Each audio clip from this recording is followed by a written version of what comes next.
لله رب العالمين والعاقبة للمتقين والصلاة والسلام على صادق الوعد الأمين أما بعد فأعوذ بالله من الشيطان الرجيم بسم الله الرحمن الرحيم وَلْتَكُمْ مِنْكُمْ أُمَّةٌ يَدْعُونَ إِلَى الْخَيْرِ وَيَأْمُرُونَ بِالْمَعْرُوفِ وَيَنْهَوْنَ عَنِ الْمُنْكَرِ وَأُولَئِكَ هُمُ الْمُفْلِحُونَ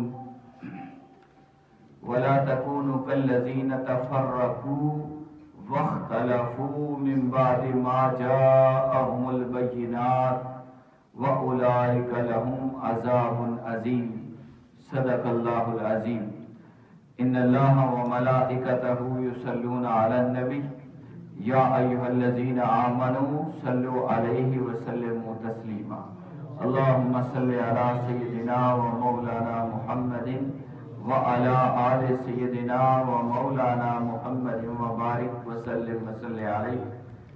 اللہ رب العالمین کے فضل اور اس کی توفیق اور عنایت سے اور حضور سید العالمین صلی اللہ علیہ وسلم کی نگاہ عنایت سے ہم سورہ آل عمران کی آیات 104 اور 105 کا انشاءاللہ آج مطالعہ کریں گے۔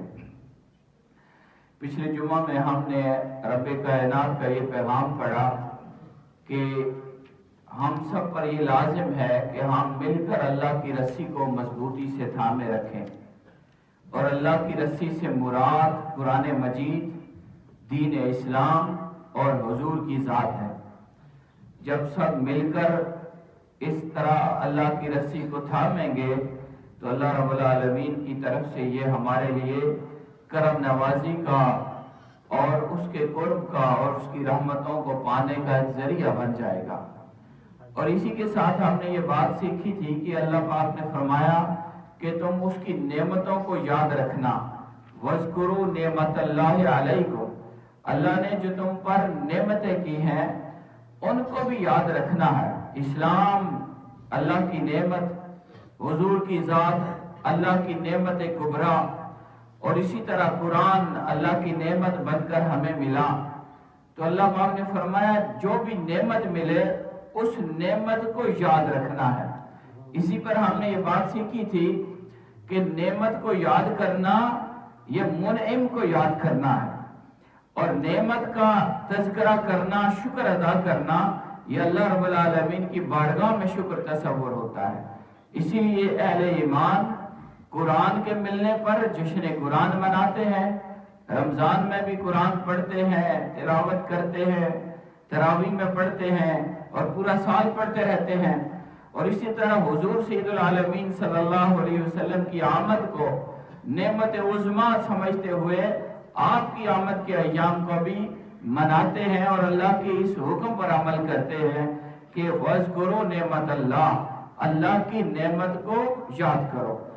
اسی طرح آج جو اللہ رب العالمین کا حکم ہے وہ یہ ہے کہ وَلْتَكُمْ مِنْكُمْ أُمَّةٌ، فرمایا کہ تم میں ایک گروہ ایسا ہونا چاہیے، امت کا ایک حصہ ایسا بھی ہو جو یدعون الی الخیر، جو خیر کی طرف بلانے والا ہو، ہدایت کی طرف بلانے والا ہو، ایمان کی طرف بلانے والا ہو، اللہ رب العالمین کے احکام کو بیان کرنے والا ہو، اور رسول اسلام کی ذات کو اور آپ کی تعلیمات کو لوگوں تک پہنچانے والا ہو۔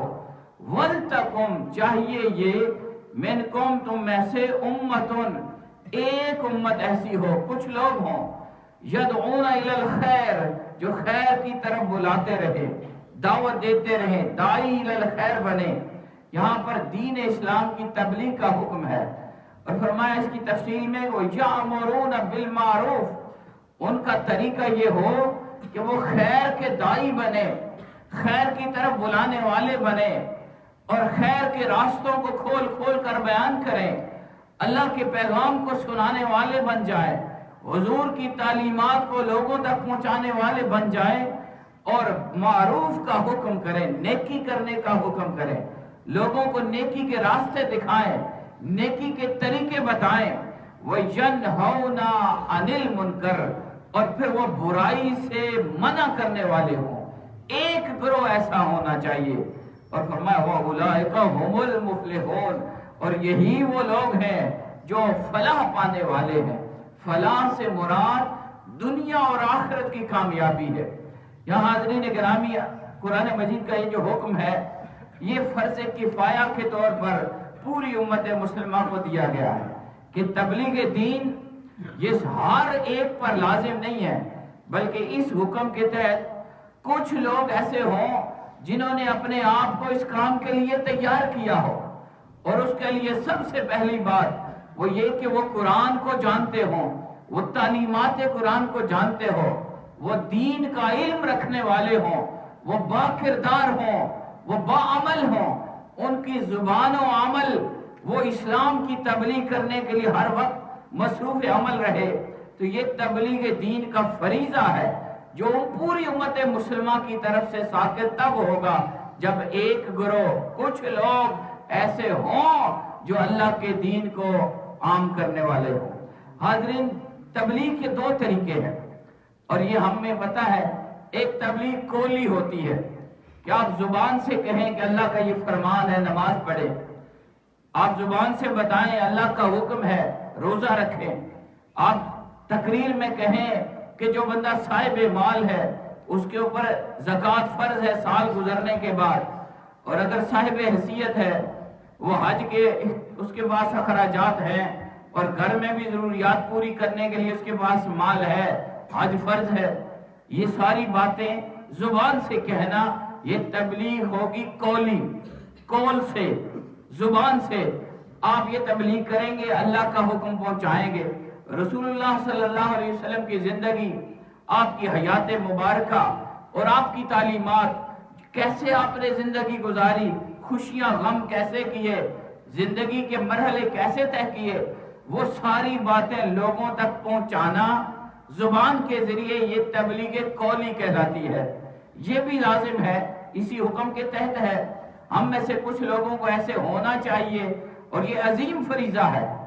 اب اس کو تھوڑا سا یوں بھی دیکھ لیتے ہیں کہ امت کا ایک گروہ وہ تبلیغ کے لیے اپنی زندگیاں صرف کرتا ہے، اللہ کے دین کو سر بلند کرنے کے لیے دین سیکھتا ہے، علم سیکھتا ہے، علم پر عمل کرتا ہے، اور پھر لوگوں تک موقع بموقع اللہ کا دین پہنچاتا ہے. ایک بندے کے نصیب اور حصے میں یہ عمل آیا ہے، اور ایک بندہ ایسا ہے یا باقی ایسے ہیں جو دن رات کھیتی باڑی کرتے ہیں، کوئی کاروبار کرتا ہے، کوئی تجارت کرتا ہے، کوئی اسی طرح مختلف قسم کے کام کر کے اپنے رزق روزی کماتے ہیں. وہ سارے لوگ وہ بھی عمل کر رہے ہیں اور وہ بھی رزق حلال کما رہے ہیں، جو بہت بڑی عبادت ہے، نیک عمل ہے. لیکن ان دونوں کے اعمال کا تقابل کرنا چاہیے کہ ایک وہ شخص جو مال کماتا ہے اور خود اپنے آپ کو روزی کھلاتا ہے اپنے بال بچوں کو، یہ بھی ایک فریضہ ادا کرتا ہے. لیکن ایک شخص وہ بھی ہے جس کے نصیب میں اللہ کا دین کی تبلیغ لکھ دی گئی ہے. وہ کتنا خوش نصیب بندہ ہے. طلبہ، اساتذہ، دین کا کام کرنے والے اور تبلیغ دین اخلاص کے ساتھ اللہ کی رضا کے لیے، اللہ کے دین کو سر بلند کرنے کے لیے، اپنے پیٹ کو پالنے کے لیے نہیں، اللہ کے دین کو اونچا کرنے کے لیے اور اللہ کے رسول کی باتیں عام کرنے کے لیے، جو اللہ کی رضا کے لیے دین کا کام کرتے ہیں، تو ان کا یہ درجہ آپ تصور کریں اللہ کی بارگاہ میں کتنا مقبول ہوگا. تو اسی لیے فرمایا کہ ایک تبلیغ قولی ہے، یہ بھی بڑا اچھا عمل ہے، لیکن ایک تبلیغ عملی ہوتی ہے کہ آپ اپنے عمل و کردار سے، آپ اپنے افعال سے، آپ اپنے اعمال سے، آپ اپنے بیہیویئر سے، آپ اپنے کردار سے اللہ کے دین کو لوگوں تک پہنچاتے ہیں. اور یہ طریقہ صوفیاء نے اختیار کیا ہے، علماء حق نے بھی کیا ہے. علماء حق کا یہ طریقہ بھی رہا کہ وہ خود بھی بعمل ہوتے، ان کے دن رات، ان کی زندگی کے لمحے لمحے وہ اللہ کے دین کے لیے، اللہ کے دین کے تبلیغ کے لیے ہوتے، عمل بھی، زبان بھی. لیکن صوفیاء ان کا یہ طریقہ ہوتا تھا کہ وہ صرف عمل کے ساتھ اللہ کے دین کی تبلیغ کرتے. جو ان کے پاس آتا اس کے دل میں بھی اللہ کی محبت پیدا ہو جاتی، جو ان سے کچھ معاملہ کرتا وہ بھی عاشق رسول اور عاشق اولیاء بن جاتا، اس کے دل میں دین کی لگن پیدا ہو جاتی، اللہ اللہ ذکر کرنے کا شوق پیدا ہو جاتا، رسول اللہ کی محبت چلی جاتی، تو یہ تبلیغ عملی کہلاتی ہے۔ اس پر ایک واقعہ مجھے یاد آتا ہے، پورا تو میں نہیں سنا سکوں گا لیکن اس کا مفہوم مجھے پتا ہے۔ ایک بزرگ گزرے سرائکی بیلٹ میں، ان کے اوپر ایک الزام لگا گوروں کے زمانے میں کہ وہ جناب لوگوں کو زبردستی مسلمان کرتے ہیں، غالباً بارو شریف کوئی گدی ہے، بڑی گدی ہے، تو وہاں پر ان کے اوپر یہ الزام تھا کہ یہ جناب بابا جی جو ہیں یہ لوگوں کو زبردستی مسلمان کر دیتے ہیں۔ تو وہ کیس گیا عدالت میں، تو جج جو انگریز تھا اس کے سامنے پیش ہوا، یہ بابا جی بھی گئے اور جو مخالف ہندو سکھ دوسرے لوگ تھے وہ بھی موجود تھے۔ تو بابا جی کے اوپر جب یہ الزام لگایا گیا اور بتایا گیا، مخالف وکیل نے کہا جی یہ وہ بابا ہے جو لوگوں کو زبردستی اسلام کی طرف بلاتا ہے، حالانکہ لوگ نہیں ہونا چاہتے، وہ پورے اپنے دلائل تک دے چکا اور بابا جی کے اوپر الزام بیان کر چکا۔ تو گورے جج نے کہا ہاں جی بابا آپ کیا جواب دیتے ہیں، اپنی صفائی پیش کریں۔ انہوں نے کہا تینکو بھی میں مسلمان کی تھا، ایک جملہ بولا جس کی طرف اشارہ کرتے تینکو میں مسلمان کی تھا، وہ کلمہ پڑھنے لگ پڑا۔ تینکو میں مسلمان کی تھا، اس کی زبان پر کلمہ، یہ انگلی چلنا شروع ہوئی، یہ انگلی چلتی گئی، ادھر تک پہنچی، 7-8 لوگ مسلمان ہو چکے تھے۔ اسی وقت عدالت برخاست کر دی گئی۔ یہ بات سمجھنے والی ہے، ایک ہوتی ہے زبان کی تبلیغ، اور جو زبان کی تبلیغ ہوتی اگر اس میں اخلاص عمل نہ ہو اور رضا الہی نہ ہو، ساری زندگی بھی آپ باتیں کرتے رہیں تو وہ بات اثر نہیں کرتی۔ لیکن اگر آپ تھوڑا بھی عمل کرنے والے ہیں لیکن اللہ کی رضا کے لیے اخلاص کے ساتھ مولا کے دین کو سر بلند کرنے کے لیے اگر آپ یہ عمل کرتے ہیں تو آپ کی زبان سے نکلنے والا ایک لفظ دوسروں کو ایمان عطا کر دیتا ہے۔ تو یہاں پر فرمایا گیا کہ ایک قوم ایسی ہو جو دین کا کام کرے، تبلیغ دین کرے اور اللہ کے دین کی طرف بلائے۔ ایک حدیث پاک بڑی ضروری اس کے متعلق ہے، سرکار دو عالم صلی اللہ علیہ وسلم نے فرمایا تم میں سے جو کوئی برائی کو دیکھے تو اسے ہاتھ سے روکے، اگر اس کی طاقت نہ ہو تو زبان سے روکے، اور اگر اس کی بھی قدرت نہ ہو تو دل سے برا جانے، ذالک اضعف الایمان، یہ ایمان کا کمزور ترین درجہ ہے۔ حاضرین یہ 3 سٹیپ بیان کیے گئے۔ اب ہم اپنے عمل، اپنے کردار، اپنے ماحول کو بھی دیکھتے ہیں کہ ہم کیا کرتے ہیں۔ برائی سامنے ہے لیکن ہمیں پرواہ نہیں۔ حضور نے فرمایا جو بھی دیکھے تم میں سے کسی برائی کو، گناہ کو، اللہ کے دین کے خلاف عمل کو، تو اگر طاقت ہے تو اپنے ہاتھ سے، یعنی وہ اپنی طاقت استعمال کرے اور اس برائی کو ختم کرے، اور اگر ایسے نہیں تو پھر اگلے درجے پر آئے، زبان سے اسے زجر و توبیخ کرے، برا بلا کہے، کسی بھی طرح سے اس کی برائی اس تک پہنچائے اور برائی کے خلاف آواز سر بلند کرے۔ ہم ایسی قوم بن چکے کہ ہمارے ارد گرد برائی ہے، ہمارے ماحول میں برائی ہے، ہمارے ملک میں برائی ہے، لیکن کوئی شخص کسی برائی کے خلاف اپنی زبان پر لفظ بولنے کے لیے تیار نہیں، اس کی ہمت نہیں، اس لیے کہ ہم نے اس برائی کو قبول کر لیا ہے۔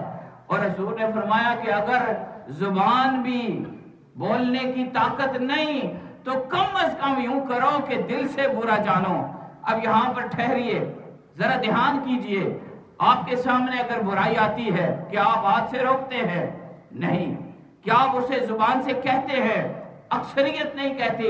اور ہم میں سے اکثر اگر ہمارے سامنے برائی ہو بھی تو ہم آنکھ ادھر کر کے، منہ ادھر کر کے نکل پڑتے ہیں، ہم کہتے چھوڑو یہ راہ آسان کے لگے انہا کرم دو۔ حضور نے فرمایا ذالک اضعف الایمان، اور یہ کم ترین درجہ ایمان ہے، لیکن ہم تو اس سے اگلے درجے پر جا چکے۔ ہمارا حال یہ ہے کہ ہماری آنکھوں کے سامنے برائی ہوتی ہے، مرکز برائی ہے، گھروں میں ہے، علاقوں میں ہیں اور شرابیں چلتی ہیں، نشے ہو رہے ہیں اور برائی کے طریقے اختیار کیے جا رہے ہیں، اور ہم نہ زبان سے کہتے ہیں، نہ ہاتھ سے روکتے ہیں، نہ دل سے برا جانتے ہیں، اپنے حال میں مست ہیں. تو حضور کے اس فرمان کے مطابق اگر کوئی دل سے برائی کو برا کہتا ہے تو یہ کمزور درجہ ایمان ہے. جو دل سے بھی نہیں کہتا اس کا ایمان کدھر ہے؟ یہ بات غور کرنے والی ہے. حضور نے فرمایا، آقا علیہ الصلوۃ والسلام نے، کہ اس ذات کی قسم جس کے دست قدرت میں میری جان ہے، تم یا تو نیکی کا حکم دو گے اور برائی سے منع کرو گے، یا قریب ہے اگر تم ایسا کام نہیں کرو گے تو اللہ تم پر عذاب بھیج دے گا، اور پھر حال یہ ہوگا کہ تم دعائیں مانگو گے لیکن دعائیں قبول نہیں ہوں گی. حاضرین یہ سنیے، حضور نے فرمایا تم ضرور نیکی کا حکم دو گے اور برائی سے منع کرو گے، یا اگر ایسے نہ کیا، نیکی کا حکم نہ دیا، برائی سے منع نہ کیا، تو تم پر اللہ بروں کو مسلط کر دے گا. بدترین لوگ تمہارے حکمران ہوں گے، پھر نیکوں کی دعائیں بھی اثر نہیں کریں گے. یہ حدیث پاک ہے. اس طرح آپ نے فرمایا جو شخص کسی مقام پر کھڑے ہو کر حق بات کہہ سکتا ہے تو اس کے لیے درست نہیں کہ وہ حق بات نہ کہے. اگر آپ کی طاقت ہے، ہمت ہے اور آپ حق بات کر سکتے ہیں، آپ نہیں کرتے، یہ طریقہ اختیار کرتے ہیں، اسے مداہنت کہتے ہیں کہ برائی دیکھی جا رہی ہے، گناہ دیکھا جا رہا ہے، نافرمانی دیکھی جا رہی ہے، اللہ کے دین کے خلاف عمل ہو رہے اور ہم پرواہ نہیں کرتے. آپ نے فرمایا اگر کوئی ایسے کرتا ہے تو یہ یاد رکھنا یہ درست نہیں کہ حق بات نہ کہے، کیونکہ حق بات کہنا، حق بات کرنا اس کی موت کو نہ آگے لا سکتا ہے نہ پیچھے کر سکتا ہے. حق بات کے لیے یہ جرأت ہمیں دی، موٹیویشن دی کہ آپ ہمیشہ حق بات کہیں. اور حق بات وہ ہوتی ہے جو اللہ اور اس کے رسول کے نزدیک حق ہوتی ہے. ایتھے بھی ذرا گل سمجھنا لیے، حق وہ نہیں جو میں کہتا ہوں، میری گل حق ہے جی، میں ہی صحیح کہتا ہوں، میرا ہی طریقہ صحیح ہے، میرا مسلک صحیح ہے، میری گل صحیح ہے جی، میں جانتا ہوں، مجھ سے زیادہ کوئی نہیں. یہ ساری باتیں شیطنت کی ہیں، تکبر کی باتیں ہیں. حق وہ ہوتا ہے جس کو خدا حق کہتا ہے، حق وہ ہوتا ہے جس کو رسول حق کہتا ہے، حق وہ ہے جو شریعت کے نزدیک حق ہے، جو لوگوں کے نزدیک جس کو قابل قبول بات ہو اس کو حق شمار ہوتا ہے. یعنی منڈی گالی جی ایک منڈی میں حقتے ہیں جی، کس طرح حقتے ہیں جی، میں حق ہے. بھئی تم کون ہو؟ کیا تم شارع ہو؟ کیا شریعت تمہارے ہاتھ میں ہے؟ کیا اللہ رسول کی ساری باتیں تم عالم ہو؟ کیا تم نے سب کو جان لیا کہ سارا علم تمہارے پاس آ گیا اور تم ہی آپ کو جانتے ہو، باقیوں کو پتہ نہیں؟ تھوڑا سا ذہن کو نارمل کیجئے. اور حق وہ ہوتا ہے جسے خدا حق کہتا ہے اور اللہ اور اس کے رسول اور دین حق کہتے ہیں. حضور علیہ الصلوۃ والسلام کے ایک فرمان ہے، اللہ تعالیٰ کی حدود میں مداہنت کرنے والے یعنی خلاف شرع عمل کو دیکھ کر قدرت بھی ہو، طاقت بھی ہو، لیکن اس کے باوجود منع نہ کرو.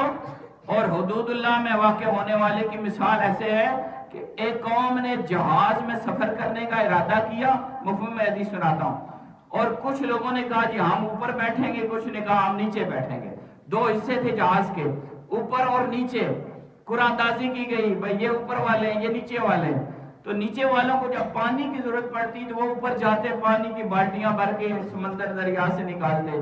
تو جو اوپر والے تھے وہ تنگ ہوتے تھے، تو وہ بار بار ان کو کہتے یار یہ کی تماشا لایا، تسی بار بار ایسے کر رہے ہو. تو انہوں نے کہا اچھا جی ہم اوپر نہیں آتے، ہم نیچے سے ہی لے لیتے ہیں. انہوں نے پھٹا توڑنا شروع کر دیا جہاز کا نیچے سے. تو لوگوں نے آ کر پوچھا یہ کیا کر رہے ہو؟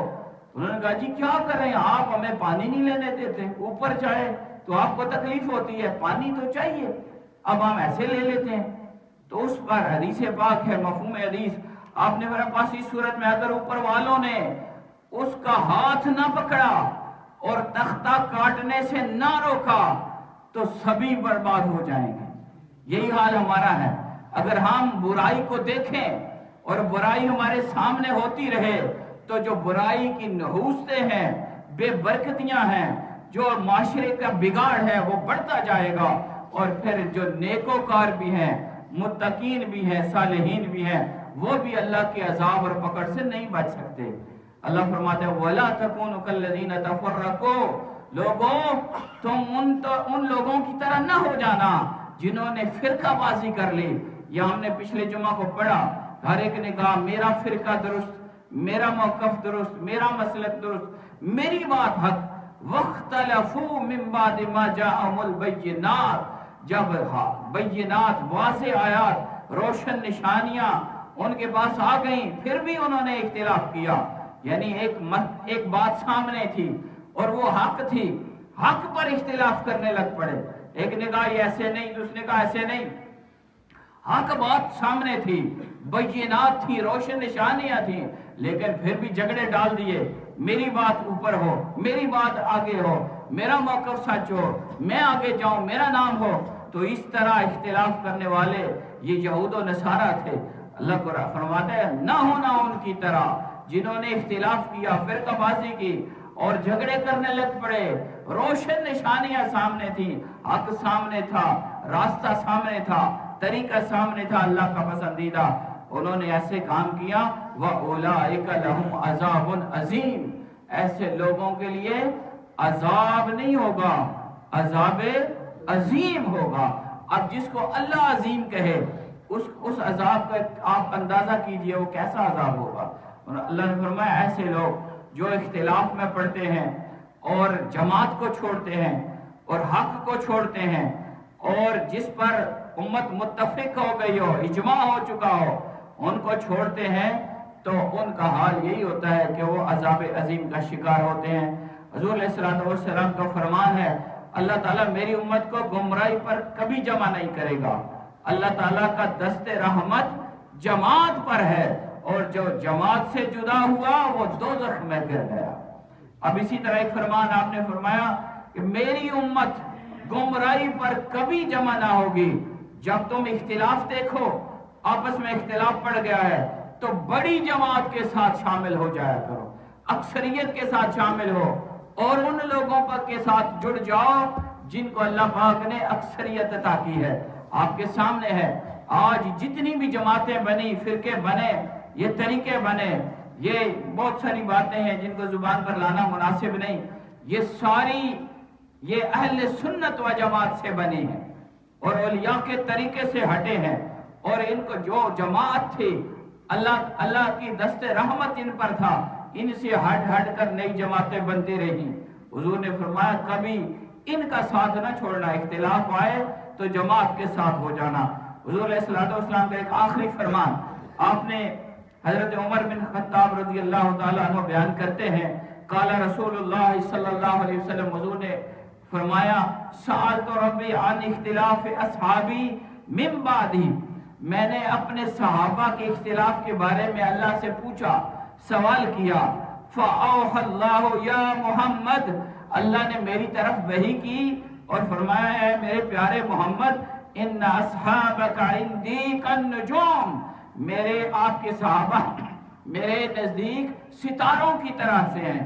بعضھا اقوی من بعض، اور بعض ان میں سے بعض سے بڑا ستارہ، بڑی روشنی والا ہے اور بڑی نور والا ہے. تو یہاں ہمیں یہ بات سمجھنی ہے کہ ہمیں کن کے راستوں پر چلنا ہے اور کون سا راستہ حق ہے.